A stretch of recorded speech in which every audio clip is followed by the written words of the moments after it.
Dios los bendiga, mis amados hermanos. Les saluda el pastor Oseas Sandoval nuevamente para continuar estudiando la palabra de Dios. Sean todos bienvenidos a esta su transmisión que día a día, semana tras semana, nos congregamos virtualmente para meditar en la palabra de Dios. En esta oportunidad quiero contarles que iniciaré una nueva serie de enseñanzas que le he titulado Las parábolas de Jesús. Las parábolas de Jesús.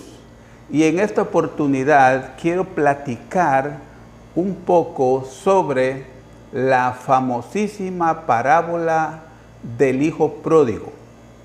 Es una parábola muy conocida, muy rica en enseñanzas para nosotros, porque el propósito de leer la palabra, de meditar en la palabra, de estudiar la palabra es obtener lecciones para nosotros, no para el vecino, ni para el cónyuge, ni para nadie, sino para mí.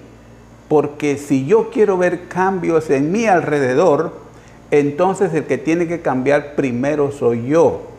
Yo no puedo dar nada que no tenga. Jesús dijo que un ciego no podía guiar a otro ciego, de lo contrario, ambos caerían en el agujero. Entonces, el día de hoy quiero hablar sobre la parábola del hijo pródigo. Ese título que le dan las Biblias no está en la Biblia, en el texto original, sino es un nombre que le dan los traductores de la palabra de Dios. Y en esta oportunidad yo le quiero llamar recuperando lo perdido. El tema se llama recuperando lo perdido. Ahora, en el contexto de cuando Jesús contó estas parábolas, el auditorio que tenía, según Lucas capítulo 15, verso 1, 2 y 3, dice: se acercaban a Jesús todos los publicanos y pecadores para oírle. Y los fariseos y los escribas murmuraban diciendo: este a los pecadores recibe y con ellos come. Entonces él le refirió esta parábola diciendo: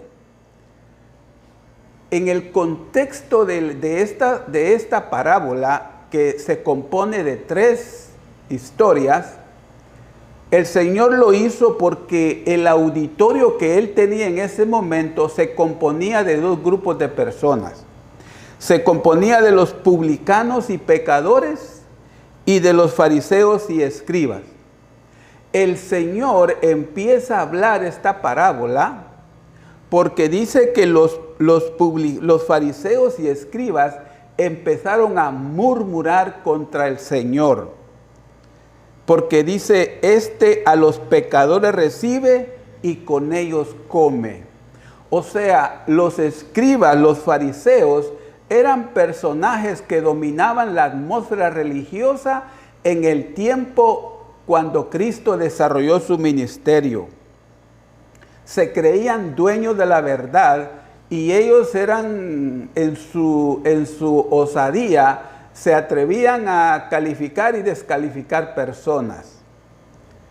Criticaban al Señor porque decían que se podía contaminar porque el Señor se relacionaba con pecadores y publicanos. Entonces, ahora, ¿qué es un publicano? Vamos a, como a modo de introducción, quiero explicar el auditorio que el Señor tenía en el momento en que Él contó esta parábola. Publicano se refiere a aquella persona que se dedicaba a cobrar los impuestos para los romanos. Un publicano no cobraba directamente los impuestos, sino que el publicano pagaba directamente de su bolsillo una cantidad establecida, sin importar lo que recaudara después. Luego cobraba todo este dinero o más a los ciudadanos de su zona. O sea, el publicano estaba al servicio de los romanos que tenían invadido el pueblo de Dios en ese momento. Y le vendían en una cantidad estipulada a los romanos la cobrada de impuestos. Él la pagaba, él como que compraba el derecho de cobrar impuestos y luego él cobraba a su antojo, tenía la guardia a su disposición. Él no hacía el trabajo sucio, lo hacían otros. O sea, eran personajes odiados por el pueblo. Y con esa gente era la que el Señor se relacionaba. El pecador es el que no está en nada, que se dedica a una vida de pecado, es una máquina de pecado. El que no conoce nada de la palabra ni nada de Dios, ese es un pecador. Porque el apóstol Pablo menciona pecador, justo e impío. El impío es el que conoce la palabra pero vive como un pecador. El justo es el que vive bajo la gracia de nuestro Señor. Ahora, quiero mencionarle algunas características del auditorio que el Señor tenía. Ya mencioné la de los publicanos y los pecadores. Ahora quiero mencionarle algunas características de los fariseos, que ellos se dedicaban siempre a criticar al Señor. Lo criticaban, murmuraban de Él, lo intentaban matar, etcétera, etcétera. A excepción de Nicodemo y otros que por ahí reconocieron que Cristo era el Salvador, era el Mesías. Mire algunas características de los fariseos. Seguían la ley judía, se preocupaban de lo que el pueblo decía de ellos, no eran sacerdotes, eran murmuradores e hipócritas, eran personas con educación, conocimiento de la ley y de los profetas. En su mayoría eran comerciantes y les gustaba el dinero. No creían en Jesús. ¿Se acuerda de la parábola que el Señor contó del publicano y el fariseo? ¿Se acuerda de la oración que hacía este fariseo? Lucas 18:11. El fariseo puesto en pie oraba consigo mismo de esta manera: Dios, te doy gracias porque no soy como los otros hombres. Se sentía diferente a los demás. Ladrones, injustos, adúlteros, ni aún como este publicano. Ayuno 2 veces a la semana, doy diezmo de todo lo que gano. Si yo llegara uno de esos a una iglesia evangélica de hoy, lo pondrían de copastor o de anciano inmediatamente. Pero Cristo dijo, este no salió justificado, sino el publicano que se golpeaba el pecho, no se atrevía ni mirar al cielo, él salió justificado. Cristo dijo, el que se enaltece será humillado y el que se humilla será enaltecido. O sea, el Señor no se fija en las obras que nosotros hacemos, sino Él se fija en el corazón con el que hacemos las obras, las intenciones con las que hacemos las obras. Lo que el fariseo hacía era malo, no era malo, pero lo que era malo era el corazón, la intención con la que él lo hacía. Los escribas en el antiguo Israel eran hombres sabios cuyo trabajo era estudiar la ley, transcribirla y escribirla, escribir comentarios de la misma. Ellos a veces eran contratados cuando se presentaba la necesidad de un documento escrito o cuando se requería una interpretación de un asunto jurídico. Esdras era un escriba diligente en la ley de Moisés, Esdras 7:6. Estos escribas eran personas muy versadas en la ley, letra por letra, transcribían los manuscritos de uno al otro, etc. Eran personas muy preparadas. Ahora, Jesús, este era el auditorio que mi Señor tenía. Solo mire, pero estos fariseos, estos escribas, con todo el conocimiento que tenían, el corazón de ellos estaba lejos de Dios. Habían perdido el espíritu de la palabra. Le habían añadido tradiciones, costumbres de ellos a la ley del Señor. Y le daban más validez a la tradición de ellos que a la misma palabra de Dios. Acuérdese que toda la palabra, estas enseñanzas las debemos aplicar a nuestra vida y al tiempo en que nos ha tocado vivir.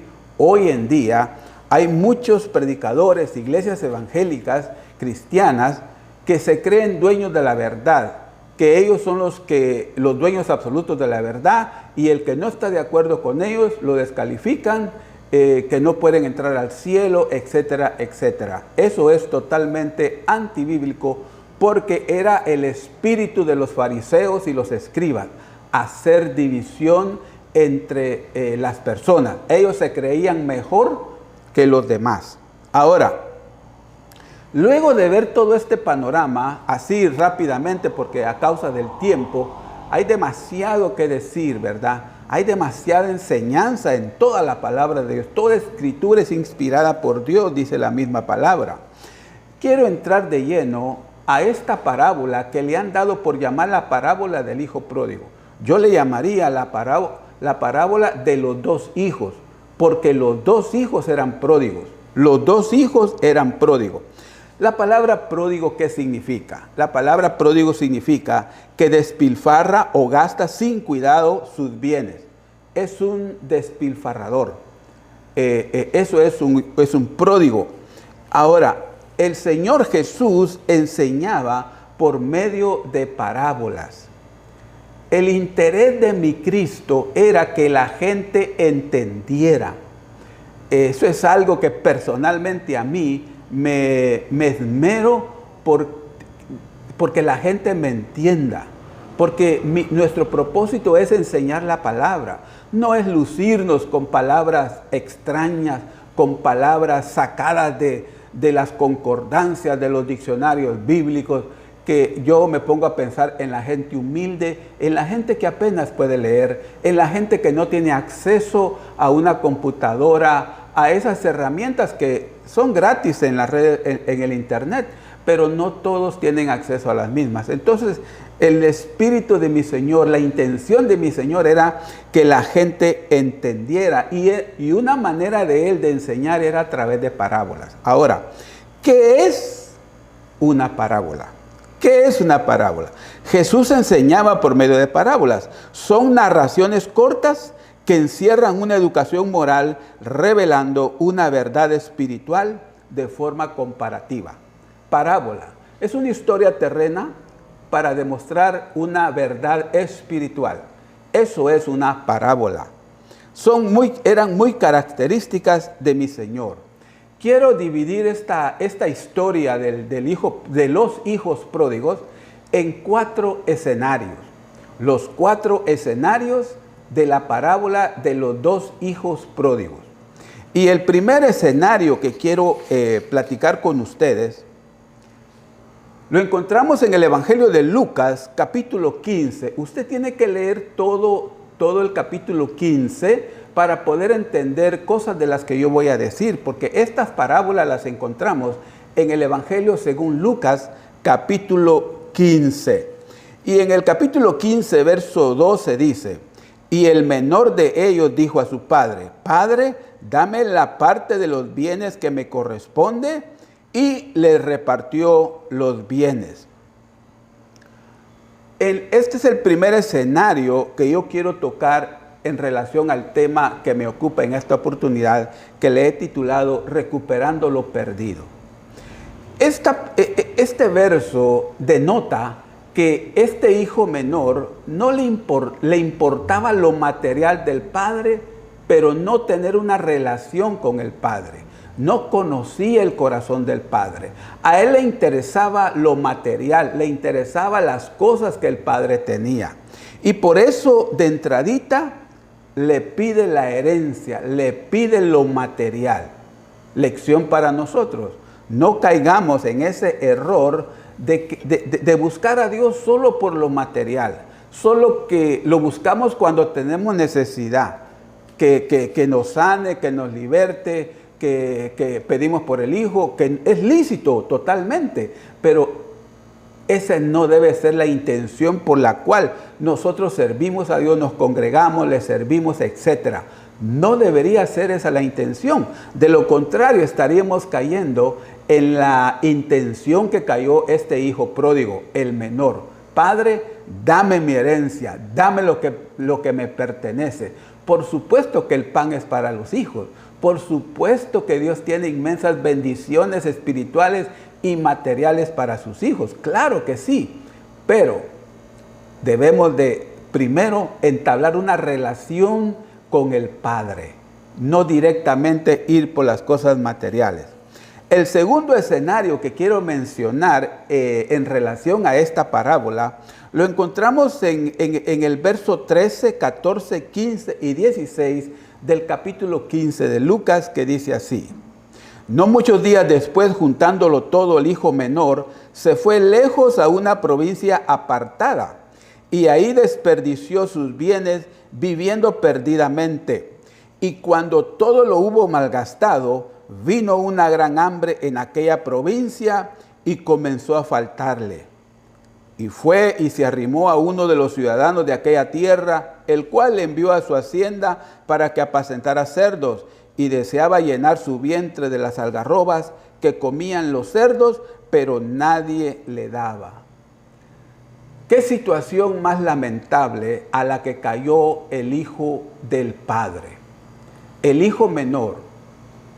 ¿Qué situación más paupérrima en la que este muchacho terminó?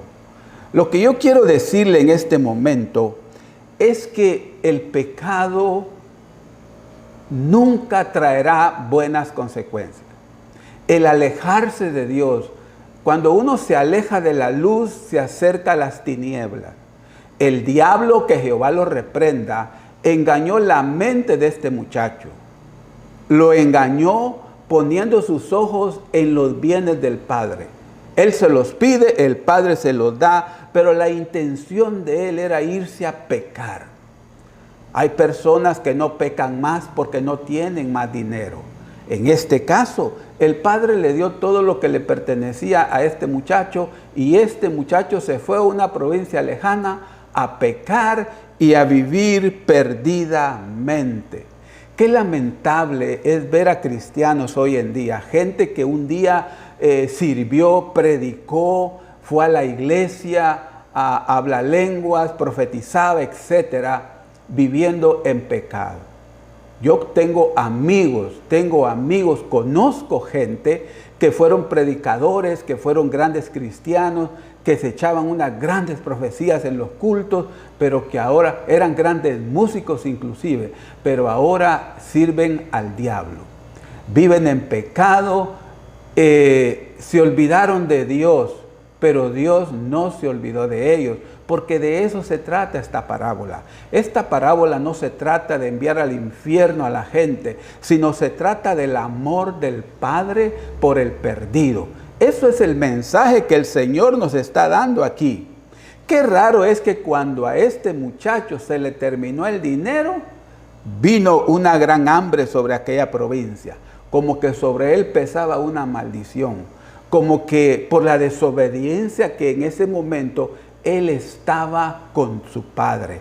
El padre en la parábola representa a Dios, los hijos representan a nosotros en la tipología bíblica. Ahora, yo quiero recalcar en esto: si tú te has alejado de Dios, es tiempo que regreses. Yo quiero decirte, el pecado tiene sus consecuencias. El pecado es un engaño de Satanás, que Jehová lo reprenda. Si tú eras un cristiano, un predicador, un músico, alguien que servía a Dios con fervor, pero se te apagó la luz, se te apagó el don de Dios, porque el enemigo te engañó, seas joven, niño, adulto, viejo, lo que sea, yo te digo de parte de Dios, haz lo que hizo este muchacho, que fue a malgastar todo lo que el Padre le había dado. Dios permite las situaciones difíciles en la vida de algunos creyentes para que se arrepientan, para que les pase lo que le pasó a este muchacho de la parábola. Entonces, como tercer escenario, quiero hablar del verso 17 en adelante del capítulo 15 de Lucas. Dice: y volviendo en sí dijo: ¿cuántos jornaleros en casa de mi padre tienen abundancia de pan, y yo aquí perezco de hambre? Verso 18: me levantaré e iré a mi padre y le diré: Padre, he pecado contra el cielo y contra ti. ya no soy digno de ser llamado tu hijo, hazme como uno de tus jornaleros. Y levantándose vino a su padre, y cuando aún estaba lejos lo vio su padre y fue movido a misericordia, y corrió y se echó sobre su cuello y lo besó. En el verso 21 dice, y él le dijo, Padre, he pecado contra el cielo y contra ti, ya no soy digno de ser llamado tu hijo. Eso se llama arrepentimiento. Arrepentimiento no es llorar, arrepentimiento no es temblar, arrepentimiento no es caerse al suelo, arrepentimiento es cambio de vida. Lo voy a repetir, arrepentimiento no es llorar. Yo a veces veo en las redes sociales, este video me hizo llorar, prepárate los Kleenex porque vas a llorar. Perdónenme, pero eso toca los sentimientos, eso toca el alma, pero no toca el Espíritu. El Espíritu Santo nos redarguye y nos convence de pecado. Arrepentimiento se llama cambio de vida, cambio de rumbo, cambio de manera de pensar. Ahora, ¿qué fue la adversidad, el problema, la crisis? Hizo que esta persona reflexionara, hablara consigo mismo. ¿Qué me dice esto a mí? Amigo, hermano, que te fuiste al mundo. Hermano, que andas alejado de Dios, pero Dios no anda alejado de ti. El único, la única que tiene la respuesta a tu problema eres tú, porque tú sabes lo que has hecho. Tú sabes los lugares donde has ido. Dios lo sabe también. Y debemos hacer lo que hizo este hijo pródigo. Y volviendo en sí. Y recapacitando, dicen otras versiones. Dijo. Entonces, ese arrepentimiento, como dije anteriormente, arrepentirse no es llorar solamente. Claro que sí, lloramos del pecado, lloramos de alegría, lloramos cuando el Espíritu Santo nos toca, etc. Pero en el pasaje que nos ocupa, dice que esa reflexión que dio este muchacho, estando en el momento más bajo de su vida, dice que volviendo en sí, recapacitó. Eso significa que habló consigo mismo. Luego dice que implica acción, porque dijo, me levantaré. O sea, suponete que solo lloras y todo ahí, lloraste toda la noche, gloria a Dios, y el Espíritu Santo te tocó o fuiste compungido de pecado. Pero dice que se levantó. Eso representa acción, representa un accionar. Luego implica arrepentimiento porque él reconoce, he pecado. Ese es un problema que tenemos los humanos. No reconocemos cuando fallamos. La culpa la tiene medio mundo, el diablo, la suegra, el gato, el perro. Pero nosotros somos inocentes. Y no, en el caso que nos ocupa, este muchacho dijo, yo he pecado. Y luego también implica humildad. Porque dice, ya no me llames tu hijo, ya no soy digno. O sea, el compungimiento era a tal grado que él no quería, él se sentía indigno de recibir la misericordia de Dios. Y luego le dice, hazme como un jornalero. O sea, él en su mente dijo, yo he hecho tanto mal, he pecado tanto, que yo quiero que a mí me castiguen. Yo quiero pagar mi culpa, quiero pagar por mi pecado. Amados que me oyen, él ya lo había pagado, porque su pecado lo llevó a sufrir en el cuerpo. O sea, cristiano que me ves, amigo que me ves, el pecado ya te cobró el precio. Hay quienes han perdido miembros de su cuerpo, ojos, manos, pies, han perdido la visión, han perdido familias, han perdido cónyuges, han perdido economía, dinero. Ese ya es el castigo. Y ahora hay muchos cristianos que viven bajo un manto de juicio, de castigo, que quieren que Dios los castigue. Es que yo soy malo, es que yo no oro, yo no ayuno, yo no aquí, yo no allá. Es que Dios no ve tus obras, Dios ve el corazón con el que tú haces las obras. Luego dice aquí en el verso 20 del capítulo 15 de Lucas dice, y cuando aún estaba lejos, él lo vio su padre y fue movido a misericordia, corrió y se echó sobre su cuello y le besó. Yo quiero preguntarle, porque esto no cabe en la mente de un legalista. Esto no cabe en la mente de un cristiano masoquista, que le gusta sufrir, que quiere que la gente se muera, que le pase de todo.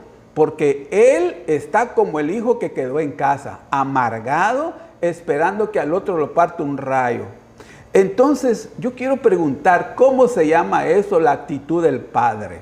El padre no escuchó nada, el hijo iba con una mente de esclavo, iba con la mente del mundo, iba con la mente de sufrimiento que le había provocado el alejarse del padre en un momento dado. ¿Se imagina usted que el padre le dice, por eso te pasó eso, tú tienes la culpa? No, él ya venía leñaseado, el pobre hijo, ya venía vapuleado por el mundo, por el diablo. Entonces el padre lo que hace es que le da amor. Le da amor. Yo escuché el testimonio de un gran evangelista americano que él contaba de que él se fue al mundo siendo hijo de grandes cristianos. Y dice que un día se cansó como el pródigo de pecar, de vivir una vida de perdición, sumado a las oraciones de sus padres. Y una noche tocó la puerta. Sus padres le abrieron y le dijeron, mijo, el plato tuyo está en la mesa, siéntate a comer. ¿Por qué? Porque ellos oraban por él, clamaban por él, intercedían por su hijo y estaban seguros que un día regresaría. Y ese día regresó, dice él. Mis padres no me echaron de regreso, mis padres no me recriminaron, sino que me recibieron con amor. Yo sé que esto no es fácil para nosotros los humanos, porque tal vez nosotros no recibimos amor, no recibimos misericordia en nuestros hogares. Tuvimos padres violentos, padres malos, duros con nosotros. Y ahora nos cuesta creer o recibir el amor del Padre. Y por eso nos cuesta dar amor. Por eso somos fáciles en señalar, somos fáciles en condenar. El escenario número 4. Cuando el hijo regresa, el padre es movido a misericordia y le hace una fiesta. Lo recibe con fiesta. ¿Puede usted imaginarse eso? Lo recibe con fiesta el padre. Yo me pregunto, en una mente legalista eso no cabe. Porque el legalista solo acusa, solo condena, como los fariseos de hoy. Son fariseos modernos, son escribas modernos, que solo ellos son impolutos, solo ellos son perfectos. Ellos nunca fallan, nunca mienten, nunca se pegan una gritada con la mujer o nunca le pegan una gritada a los hijos. Nunca han hecho eso, porque el que juzga es perfecto. Por eso se pone a criticar o a condenar. Lo mismo que hacían los fariseos, en la parábola del fariseo y el publicano. Como cuarto escenario, en Lucas capítulo 15, verso 25 dice, y su hijo mayor estaba en el campo y cuando vino, llegó cerca de la casa, oyó la música y las danzas, y llamando a uno de los criados le preguntó qué era aquello. Él le dijo, tu hermano ha venido y tu padre ha hecho matar el becerro gordo por haberle recibido bueno y sano. Entonces se enojó y no quería entrar. Salió por tanto su padre y le rogaba que entrase. Este es el otro grupo de pródigos. Son los evangélicos que aparentemente nunca se han ido al mundo. Hay quienes se jactan y dicen, yo tengo 30 años de evangélico y jamás me he ido al mundo. Nunca he dejado de congregarme, nunca he dejado de tomar Santa Cena, nunca he dejado de diezmar, nunca he dejado de ofrendar.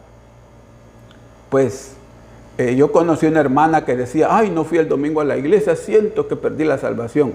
Bueno, este virus vino a matar todo espíritu religioso en la vida de los evangélicos, porque por meses y meses se han prohibido las reuniones. Hay iglesias que están teniendo reuniones cuando la ley dice que no lo pueden hacer. Eso se llama desobediencia.